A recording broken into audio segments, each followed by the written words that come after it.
신약성경 마태복음 5장 1절로 3절까지 말씀. 제가 가진 신약성경 오면에 있는 마태복음 5장 1절로 3절까지의 말씀 제가 봉독하겠습니다.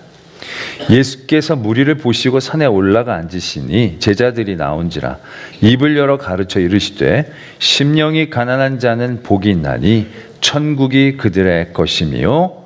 아멘. 하나님의 말씀입니다. 네, 주신 말씀을 위해 함께 기도드리겠습니다. 사랑의 하나님 아버지, 오늘도 하나님의 거룩한 말씀 저희들의 들려주심을 감사합니다.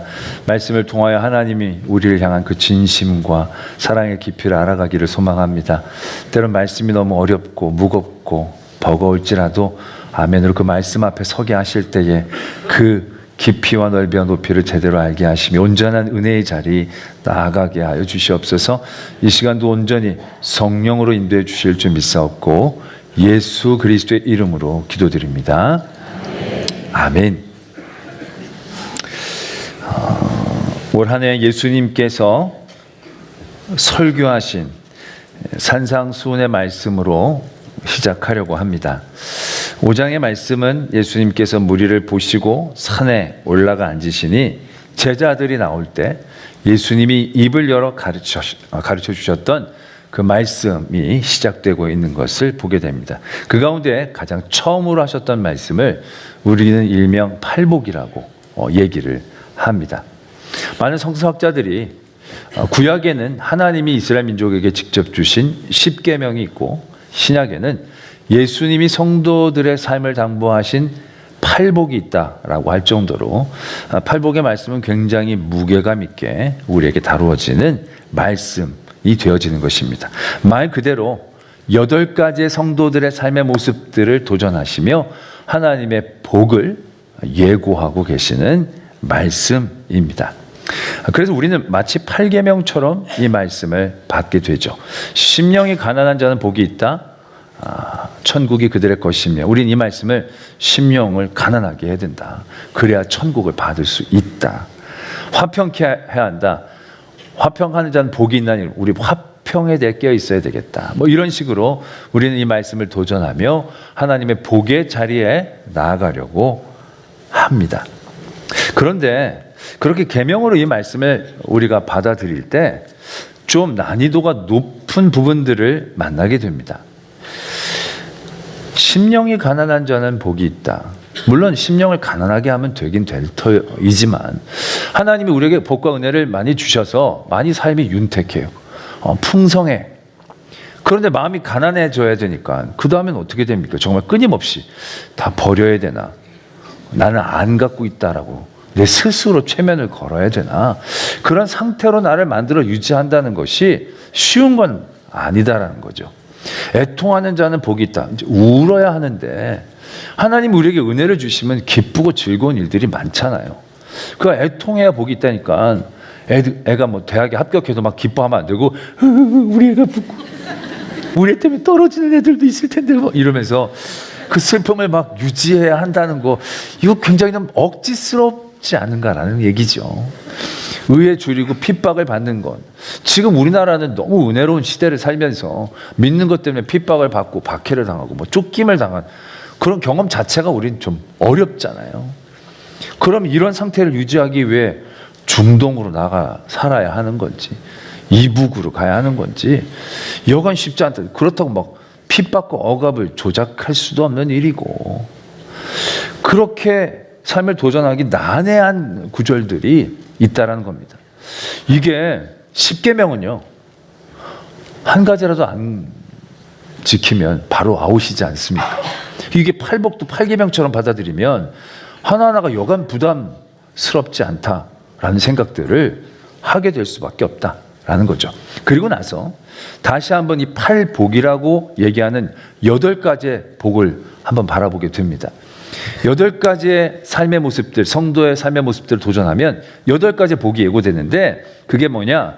천국이 그들의 것이 되는 것, 위로를 받는 것, 땅을 기업으로 받는 것, 배가 부른 것, 긍휼히 여김을 받는 것, 하나님을 보는 것, 하나님의 아들이라 일컬음을 받는 것, 천국이 그들의 것이고 하늘의 상이 큰 것. 이 8가지 복이 주어지게 되는 겁니다. 그 8가지 복을 쫙 봤더니 이게 좀 애매합니다. 애매하다는 게 이 8가지 복을 가볍게 여기는 건 아닙니다. 정말로 귀하고 정말 복된 그런 모습이지요. 이런 복 우리 모두가 받아야 되는 건 사실입니다. 근데 이 복이 우리가 생각하는 그런 궁극적인 복이 있잖아요. 우리 모든 성도들이 결국에는 얻어야 할 가장 궁극적인 복은 구원과 영생이거든요. 우리 모든 믿음의 여정은 구원과 영생을 향하여 나가는 거예요. 그걸 대체할 복은 아무것도 없고 그 복을 위해 우리가 달려가는데 이 8복이라고 얘기하는 8가지 복이 다 이 궁극적인 구원이라는 복과 필수 불가결한 요소로 연결되어 있느냐라는 거죠. 그렇게 보면 딱히 그렇지 않을 거예요. 않는다는 거예요. 땅을 기업으로 받는 거, 기업 받으면 좋지만 땅이 없다고 우리가 구원을 못 받는 건 아니지 않습니까? 이게 꼭 받으면 좋지만 안 받아도 상관없는 느낌을 우리가 받게 되는 거죠. 위로를 받는다는 것, 위로 받으면 너무 좋죠. 근데 위로 못 받으면 천국 못 가는 건 아닌 것 같지 않습니까? 위로 못 받을 수도 있죠. 하나님만 아시면 되지. 응? 배부를 것이다라는 건 더 진짜 그렇잖아요. 배가 불러야 하나님의 나라에 들어가. 배가 홀쭉한 사람은 천국에 못 가는 겁니까? 이건 아닌 것 같은 거죠. 그렇다면 이게 아주 굉장히 절대적인 복의 모습은 아닌데, 그렇다면 이 복을 얻기 위한 8가지 행동들은 우리에게 얼마나 중요하고 얼마나 우리에게 도전을 주는 그러한 내용인가 생각해 보게 된다는 얘기죠. 그러면서 이 8복이라고 얘기하면서 우리들에게 요구되어지는 8가지의 삶의 모습들, 이런 모습들을 우리는 보다 좀 다른 각도로 봐야 되지 않겠는가라는 생각을 해보게 됩니다. 예수님이 처음 자기들에게 나온 제자들을 향하여 너희들 이렇게 살아야 돼, 이렇게 살아야 돼, 막 8가지 막 짐을 주시는 게 아니라 또 다른 예수님의 마음이 있지 않았는가 한번 바라보게 되어진다는 얘기죠. 그러면서 이 마태복음 5장의 말씀과 병행 구절이라고 얘기할 수 있는 누가복음 6장 20절로부터의 말씀을 한번 보게 됩니다. 이건 마태복음의 이 8복의 내용과 거의 흡사한 내용입니다. 누가복음엔 이렇게 적혀져 있어요. 예수께서 눈을 들어 제자들을 보시고 이르시되 너희 가난한 자는 복이 있나니 하나님의 나라가 너희 것이며 지금 줄인 자는 복이 있나니 너희가 배부름을 얻을 것이요 지금 우는 자는 복이 있나니 너희가 웃을 것이며 인자로 말미암아 사람들이 너희를 미워하고 멀리하고 욕하고 너희 이름을 악하다 하여 버릴 때에는 너희에게 복이 있도다. 그날에 기뻐하고 뛰놀라 하늘에서 너희 상이 큼이라. 이렇게 선포하고 계신다는 거예요. 이 말씀으로 이해하자면 지금 예수님이 자기 앞에 나온 제자들이 어떻게 살아야 되는지를 얘기하시면서 이렇게 얘기를 하신 것일까요? 너희들 가난해야 돼. 너희들 배고파야 돼. 너희들 나 때문에 맞아야 돼. 너희들 맨날 울어야 돼. 그런 어떤 성도의 삶의 모습을 도전하고 있는 것은 아니다라는 걸 알게 되어집니다. 예수님이 지금 제자들이 자기 앞에, 제자들은 12명 제자 이외에 예수님을 따르려고 했던 사람들의 무리를 얘기하는 거예요. 그들이 얘기했는데 예수님이 눈을 들어 보신 거예요. 눈을 들어 보았는데 아름다운 옷을 입고 아주 빛나는 피부를 가지고 사람들이 앉아있는 게 아니었다는 거죠. 남루한 옷을 입고 피부는 거칠거칠하고 몇 끼 못 먹은 것처럼 눈은 퀭해서 초점을 잃은 듯한 눈빛이었지만 그럼에도 불구하고 예수님 앞에 나온 이들, 눈가가 젖어 있고, 아니 밤새 퉁퉁 울어 퉁퉁 눈이 부어있는 그런 눈으로 예수님 앞에 나온 이들이 허다했을 것입니다. 그들 가운데는 예수님 말씀 듣고 예수님 쫓아다닌다고 해서 집에서 쫓겨나서 옆에 조그만 보찜을 갖고 있는 그런 이들도 있었을 것입니다. 예수님은 지금 그런 제자들을 보고 계신 겁니다. 그리고 이렇게 얘기하시는 거예요. 가난한 자들아, 배고픈 자들아, 우는 자들아, 나 때문에 핍박받고 쫓겨난 자들아, 그들을 그렇게 불러주신다라는 얘기죠. 그들도 바라고 있는 복의 모습, 삶의 모습이 분명히 있었을 거예요. 가난한 사람들은 부여해주고 싶겠죠. 배고픈 사람은 먹고 싶겠죠. 우는 사람은 웃고 싶어 했을 것입니다. 근데 하나님, 예수님이 그들에게 가난한 자들아, 너희가 부여할지어다. 우는 자들아, 내가 너희들에게 기쁨을 주노라. 배고픈 자들아, 내가 너를 먹이겠다라고 선포하시는 게 아니라는 거예요, 지금. 예수님이 이렇게 얘기하시는 거예요. 가난한 이들아, 배고픈 이들아, 우는 이들아, 너희 삶에 지금 너희들은 참 복이 없다. 난 왜 지질이 이렇게 맨날 가난하지? 난 왜 이렇게 맨날 울어야 하지? 내 삶이 언제 이렇게 끝나고 바뀔 수 있을까? 어떠한 복의 모습을 바라보는 그들의 마음들이 있었을 겁니다. 그들에게 예수님은 누가복음에서는 그렇게 얘기하는 거예요. 가난한 너희들아, 복이 있다. 복이 있을 것이다가 아니라 복이 있다. 그 자리에 너희들의 복이 있고, 우는 자들아, 복이 없어 우는 게 아니고 너희들의 삶의 자리에 복이 있다라는 걸 예수님이 말씀하고 계신다는 거죠. 그들에게 있어 가난하고 배고프고 눈물 흘리는 자들에게 예수님이 선포하신 복은 무엇입니까? 돈이 아니고 음식이 아니고 기쁜 일이 아니고 그 모든 삶의 자리에도 함께 하시는 하나님이 그들의 복임을 선포하고 계시는 것을 누가복음에서는 알 수가 있다라는 것입니다. 우리가 신년 축복성회를 통해서 거듭남에 대한 말씀 우리가 나눴습니다. 그 말씀에 보면 니고데모의 사건이 배경이 되는데, 니고데모란 유대인의 아주 지도자급 바리새인, 율법에도 정통한 사람이 예수님을 밤중에 찾아오죠. 근데 그 니고데모에게 예수님이 바로 거듭나지 아니하면 하나님의 나라를 볼 수도 갈 수도 없다. 완전히 그를 갑작스럽게 도전하십니다. 그 도전을 받고 니고데모는 굉장히 당황했습니다. 그런 일이 일어납니까? 어떻게 그런 일이 일어날 수 있죠? 그럴 때 예수님이 말씀해 주시죠. 물과 성령으로 거듭나지 아니하면 이런 일이 일어날 수가 없다. 이건 육적인 일이 아니고 영적인 일이야.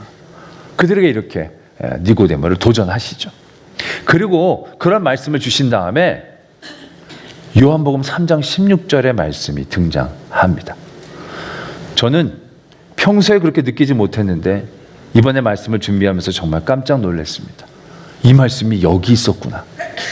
요한복음 3장 16절 말씀이 뭡니까? 이건 교회 근처만 와봤던 사람들도 한두 번씩은 다 들어보고, 암송 절대 안 되는 사람들 이게 몇 장 몇 절인지는 그냥 입으로 외워지는 요한복음 3장 16절 뭡니까? 하나님이 세상을 이처럼 사랑하사 독생자를 주셨으니 이는 그를 믿는 자마다 멸망하지 않고 영생을 얻게 하려 하십니다.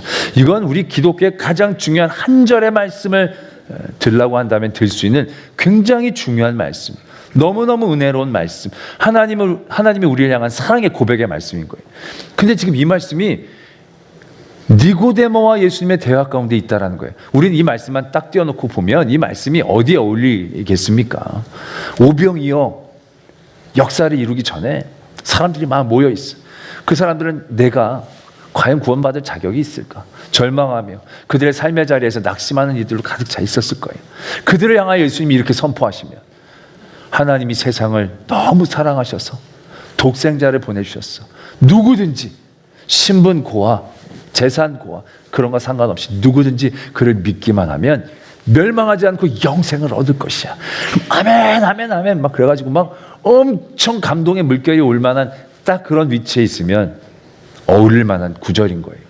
그런데 지금 이 3장 16절이 거기에 있지 않다라는 거예요. 지금 어떤 대화가 오고 가느냐, 니고데모가 어떻게 하면 영생과 구원을 얻을 수 있을지에 대한 갈급함이 있었던 거예요. 그래서 예수님은 거듭나야 돼. 어떻게? 거듭나면 물로 성령으로 거듭나는 거고, 이건 영적인 일이지 육적인 일이 아니야. 이건 굉장히 어떻게 보면 교리적인 흐름이에요. 티적인 신앙의 얘기를 하고 있는 거예요. 근데 갑자기 예수님이 하나님이 너희를 너무 사랑하셨어. F로 소재가 전환되고 있는 거예요. 왜 예수님이 여기서 이런 말씀을 하셨을까? 오히려 3장 16절에는 하나님이 너희를 사랑하신다는 얘기가 아니라 하나님이 그런 자들을 지켜보시고 그런 자들을 구원하시고 하나님의 주권과 심판에 대한 얘기가 있으면 우리가 거듭남에 대해서 도전받을 것 같은데 그게 아니었다는 사실이에요. 왜 16절 말씀이 거기에 있었을까라는 거죠. 니고데모는 아까도 말씀을 드렸지만 바리새인 중에 바리새인이었다고 얘기해도 과언이에요. 이 사람은 율법을 지키는 일에 철저했어요. 그래서 영생과 구원에 대한 갈급함이 있었지만 율법을 잘 지켜도 그게 채워지지 않았었던 거예요. 그런데 예수님이 거듭나라고 도전하시는 거예요. 그럼 그 다음부터 이 니고데모의 머리는 어떻게 돌아가겠습니까? 거듭나야 하나님의 나라에 갈 수 있는 거구나. 그럼 거듭나는 건 어떻게 하는 거지? 물과 성령으로 거듭나는 거야. 그럼 물과 성령은 어떤 거지? 내가 찔림을 받고 말씀을 듣고 회개를 해서 죄 씻음을 받고 성령의 선물을 받아야 되는 그런 과정이구나. 그럼 내가 이제 회개하고 뭔가 깨어 늘 나를 찌르고 하나님 앞에 거듭나려고 애써야 뭐 이런 생각으로 쭉 나갈 수 있었을 것입니다. 그런 가운데 예수님이 완전히 바꿔버리시는 거예요. 하나님은 어떻게 하시는지를 얘기하는 거예요. 하나님은 우리를 구원하시기 위해 그 아들을 우리에게 보내주신 게 아니에요. 하나님은 우리를 딱 보니까 멸망할 것 같고 구원시켜줘야 될 것 같고 그러다 보니까 뭔가 지불을 해야 되는데 예수 그리스도의 피밖에 없으니까 그걸 지불해서 우리를 구원해 주시는 일을 하신 게 아니에요. 하나님은 세상을 이처럼 사랑하신 거예요. 하나님은 사랑을 하신 것이지 일을 하신 게 아니에요. 하나님은 우리를 구원시키려고 하신 게 아니라 너무 사랑하셔서 구원시키실 수밖에 없었던 거예요. 이게 거듭남의 굉장히 중요한 전환인 거예요. 니고데모나 우리는 일로 해요. 구원받는 일, 영생받는 일, 어떻게 하면 내가 복받는 일에 대한 생각으로 그 일들을 접근할 때가 많은 거예요. 근데 거듭남은 그런 게 아니에요. 내가 구원받으려고 뭘 하라는 게 아닌 거예요. 거듭남은 사랑하는 거예요. 하나님을 사랑함으로 그 사랑에 못 이겨 예배하고 찬양하고 기도하려고 하는 그 마음들, 나를 구원시키고자 믿는 게 아니고 나를 구원하시는 하나님을 사랑함으로 시작하게 되는 거. 그게 거듭남의 굉장히 중요한 차이가 되어진다는 거. 그걸 우리가 깨닫게 되어진다는 거죠. 신년 축복성에 많이 안 나오셔서 제가 다시 하는 겁니다. 너무 귀한 말씀이라서. 그리고 나서 우리는 이 팔복의 말씀을 보게 됩니다. 우리는 8가지의 복을 받기 위해 8가지의 삶의 모습으로 도전하려고 하지만 우리는 이 말씀이 8가지 행동을 도전하는 예수님이 아니라 8가지의 삶의 상황에 있는 우리들에게 하나님의 마음을 선포하고 계시는 것이 아닌가라는 것을 보게 된다라는 얘기죠. 우리가 복을 보면 이렇습니다. 8가지의 복이 쭉 있는데 그 복이 가지고 있는 공통점이 있습니다. 뭐냐면 주어가 생략되어 있어요. 심령이 가난한 자는 복이 있다. 천국이 그들의 것이다. 그럼 내가 심령을 가난하게 하면 그것이 동전처럼 자판기에 넣으면 천국이 뚝 떨어지는 그런 구조처럼 적혀져 있어요. 내가 위로하면 위로라는 코인을 넣으면 위로가 툭 떨어지는 것처럼 적혀져 있어요. 그게 아니지 않습니까? 내가 애통하면 긍휼을 받고 위로를 받는 그런 구조가 아닌 거예요. 우리가 긍휼히 여겼을 때 우리가 긍휼히 여기면 여기 말씀에 보면 그들이 긍휼히 여김을 받을 것이다라고 적혀 있잖아요. 그럼 내가 긍휼을 여기면 그 사람이 바로 나를 긍휼히 여겨줘야 되는데 그런 일들이 잘 일어납니까? 안 일어나요. 나는 긍휼을 베풀어줬는데 나 몰라라는 경우들이 대부분이에요. 여기는 다른 엄한 존재로부터 그런 일들을 받는 게 아니고 자판기처럼 얻어내는 자동적인 구조를 얘기하는 게 아니에요. 하나님이란 주어가 빠진 거예요. 우리가 8가지의 삶의 모습들로 나갈 때 하나님이 우리에게 그걸 주시는 거예요. 아니, 천국을 우리가 어떻게 받아요? 주인이 줘야 받잖아요. 우리가 세상의 사람들의 위로, 긍휼 받을 수 있나요? 아니에요. 세상 사람들은 그런 거 안 해줘요. 하나님의 위로와 긍휼을 우리가 받게 되어진다라는 겁니다. 하나님의 아들이라 일컬음을 받는다? 누가 하나님의 아들이라고 우리를 일컬어주면 우리가 하나님의 아들이 되는 거예요? 장로님이, 목사님이 당신 하나님의 아들이라고 하면 아들이 되는 거예요? 아니에요. 그 아버지가 너는 내 아들이라고 얘기해야 그게 아들이 되는 거지. 그 하나님이란 주어가 이 복의 빠져 있는 거예요. 그러니까 이 팔복의 가장 핵심은 8가지의 뭐 땅을 얻고 긍휼력 위로를 받고 이게 중요한 게 아니라 그걸 주시는 하나님이 가장 중요하다는 걸 깨달아야 한다는 얘기죠. 이게 누가복음에 가면 더 분명해집니다. 누가복음에 보면 복에 대한 얘기 다음에 화에 대한 얘기가 쭉 이어집니다. 복이 있을 것이다 한 다음에 24절부터는 그러나 화 있을진저 너희 부요한 자여 너희는 너희의 위로를 이미 받았도다. 화 있을진저 지금 배부른 자여 너희는 주리리로다. 화 있을진저 너희 지금 웃는 자여 너희가 애통하며 울리로다. 모든 사람이 너를 칭찬하면 화가 있도다. 지금 이런 화를 선포하시는 거예요. 이게 굉장히 어려운 말씀이죠. 여러분들 부요하신 분들 끝났습니다. 이제 집 2채 있는 분들은 이제 끝났어요. 예배 오기 전에 밥 먹고 오신 분들 끝난 거예요. 배부르면 끝이에요. 어디 이빨 보이세요? 웃지 마세요. 웃으면 울 거예요. 칭찬? 남들한테 잘할 필요 없어. 칭찬받으면 안 된다잖아요. 지금 이런 얘기를 하고 계시는 겁니까? 아니에요. 지금 부요하고 배부르고 칭찬받고 웃는 게 잘못됐다라고 얘기하는 게 아니잖아요. 문제는 뭡니까? 너무 배불러 하나님을 찾지 못하는 그 자리를 얘기하는 것 아니겠습니까? 너무 부요해서 하나님을 의지하지도 않아도 될 것 같은 그러한 삶의 자리에 있다고 생각하는 사람들에게 얘기하는 거잖아요. 너무 기쁘고 즐거운 일들이 많아서 차마 하나님을 부르짖고 하나님 앞에 나가지 못하는 삶의 자리에 있는 이들을 경고하시는 거잖아요.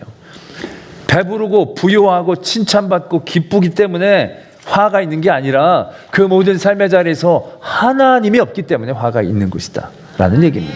마찬가지인 거예요. 팔복에서 얘기한 이 팔복 8가지의 복이 중요한 게 아니에요. 그 안에 하나님이 중요한 복의 근원이심을 우리가 깨달아야 한다는 거죠. 그러고 나면 이 팔복을 얻게 되는 여러 8가지의 삶의 모습들이요 다 어렵고 힘든 삶의 모습들이라는 걸 다시 한번 보게 돼요. 가난한 것, 애통하는 건 말할 것도 없고요. 온유한 자가 복이 있다. 우리의 삶에 온유가 도전되어진 삶의 자리가 있다면 그 자리는 결코 편한 자리 아닐 거예요. 모세가 온유함으로 칭찬을 받죠. 그때 어떤 사건이 그 앞에 있었느냐 하면 모세의 형과 누나가 모세를 비난합니다. 그때 모세가 참은 거죠. 그리고 온유에 대한 칭찬을 받아요. 온유가 요구되어진 삶의 자리, 우리는 굉장히 억울하고 굉장히 분한 그런 삶의 자리에 있다라는 것을 의미할 거예요. 의에 줄이고 목마른 자, 나의 삶의 자리에 불의가 가득 찬 거예요. 불의로 목을 채우지 않으면 안 되는. 그래서 불의로 목을 채우지 않기 위해서 안간힘을 쓸 때 의에 줄이고 목마를 수밖에 없게 되어지는 그런 상황들, 긍휼히 여길 수밖에 없는 여러 삶의 자리들, 내 주변에 긍휼히 내가 긍휼을 베풀어야 될 많은 상황들이 있다. 나의 삶의 자리들이 그렇게 녹록하지 않음을 표현한 겁니다. 화평하게 하는 자, 이건 말할 것도 없죠. 우리가 어떤 삶의 자리에서 화평해야 되는 자리에 있다. 그것은 예수님께서 화목제물이 되어주신 것처럼 나의 삶에 적지 않은 많은 것들을 피 흘리고 내어놓지 않으면 이루어질 수 없는 화평의 자리, 그 자리를 내가 도전받고 있다는 것을 의미하는 거죠. 의를 위하여 박해받는 건 말할 것도 없죠. 결국 이 8가지의 삶의 모습들은 이걸 행해야 복을 받는 계명이라기보다는 예수님 앞에 나온 사람들이 처해 있는 8가지의 고통과 절망과 눈물과 문제의 자리들을 표현하고 있다라고 이해할 수 있다는 거죠. 그러나 중요한 건 바로 무엇입니까?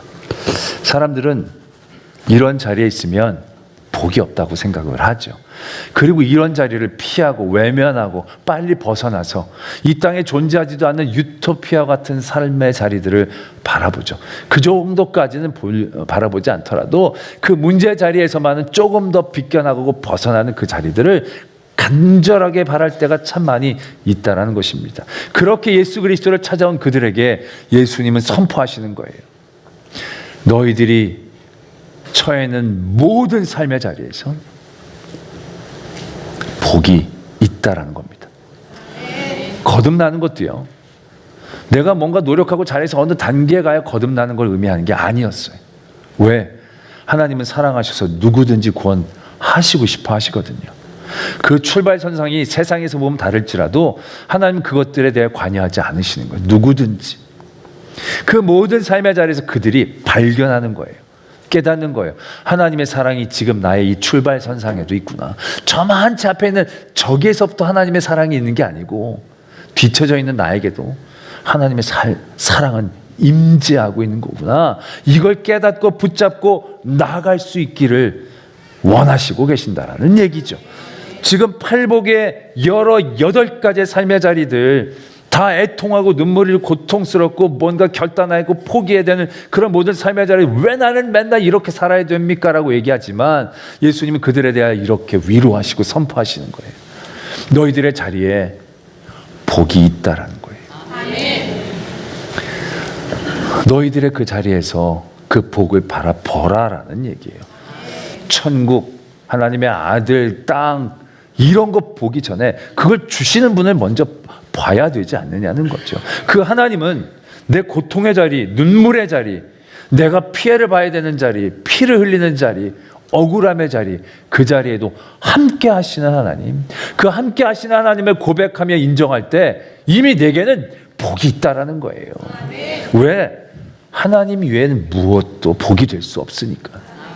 하나님이 함께 하셔야 복이지, 하나님이 안 계시면 부유함도 기쁨도 건강함도 배부름도 화예요. 화.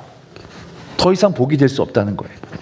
그러나 하나님이 함께 하시면 애통하는 자리, 눈물 흘리는 자리, 고통스러운 자리, 배고픔의 자리도 복이 있다라는 사실들을 우리가 깨달아야 한다라는 얘기죠.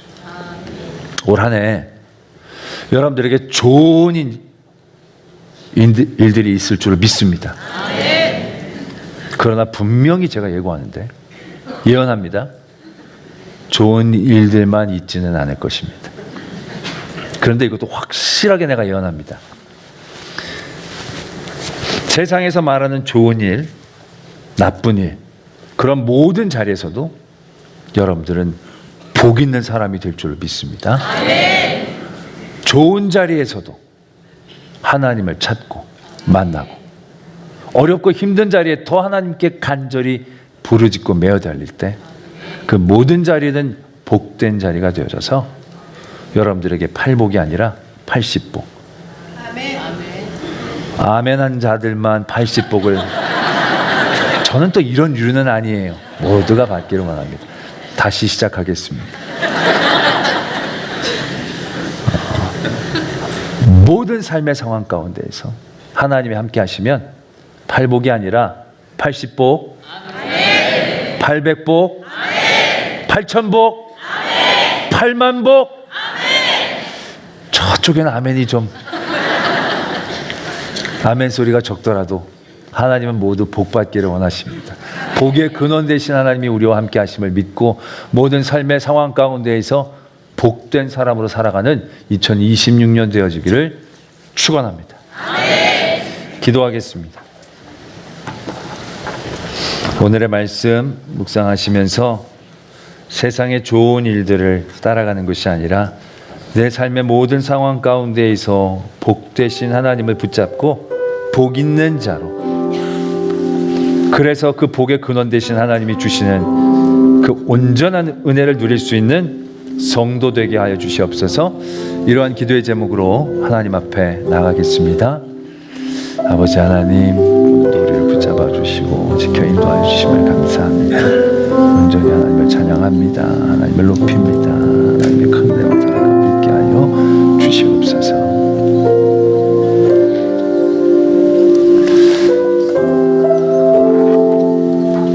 오늘 우리에게 주신 팔복의 귀한 선포를 붙잡게 하여 주시옵소서. 세상의 좋은 것, 나쁜 것, 모든 상황 가운데에서도 나와 함께 하신 하나님을 선포하며 나갈 때 그 모든 자리가 8복이 아닌 80복, 800복의 하나님의 은혜로 경험되게 하여 주시옵소서. 믿사오며 예수 그리스도의 이름으로 기도드립니다. 아멘.